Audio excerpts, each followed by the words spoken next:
আজকে আপনাদেরকে কবর জিয়ারতের সঠিক পদ্ধতি সম্পর্কে জানাবো। কবর জিয়ারতের সঠিক পদ্ধতি সম্পর্কে আমরা অনেকেই জানি না এবং এই বিষয়টা অত্যন্ত গুরুত্বপূর্ণ।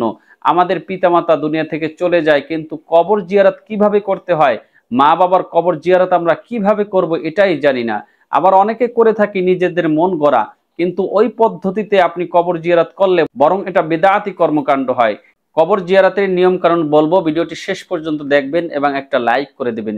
কবর জিয়ারতের নিয়ম হচ্ছে, আপনি কবরের নিকট গিয়ে সর্বপ্রথম সালাম পেশ করবেন। সালাম হচ্ছে আসসালামু আলাইকুম ইয়া আহলাল কুবুর, অর্থ হচ্ছে হে কবরবাসী, আপনাদের উপরে শান্তি বর্ষিত হোক। এরপরে একটি দোয়া আছে, এই দোয়াটি পাঠ করবেন। দোয়াটি হচ্ছে নাহনু সালাফনা ওয়া নাহনু বিল আসার।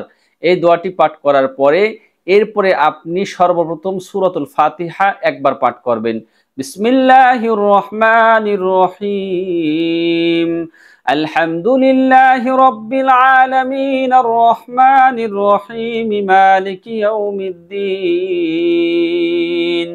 ইয়্যাকা না'বুদু ওয়া ইয়্যাকা নাস্তাঈন, ইহদিনাস সিরাতাল মুস্তাকিম, সিরাতাল লাযীনা আন'আমতা আলাইহিম গায়রিল মাগদুবি আলাইহিম ওয়ালাদ-দাল্লিন।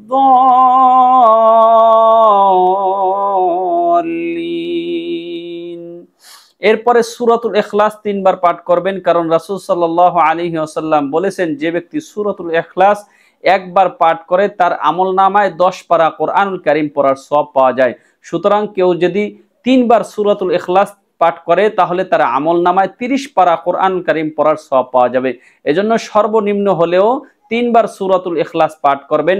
এবং এটা পাঠ করার কারণে আপনার যার জন্য আপনি দোয়া করবেন, যার নামে আপনি কবর জিয়ারত করছেন, তার কবরে আযাব কমপক্ষে 40 দিন পর্যন্ত বন্ধ থাকবে।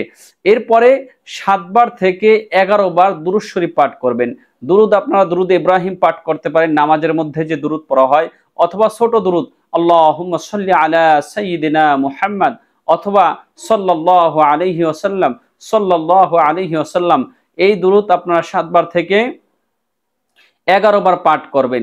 এরপরে আপনি দোয়া করবেন আপনার পিতা মাতা বা যার জন্য আপনি কবর জিয়ারত করছেন তার জন্য আপনি দোয়া করবেন। এটা করার নিয়ম হচ্ছে, কবরের দিকে মুখ করে কখনোই কবর জিয়ারত করবেন না।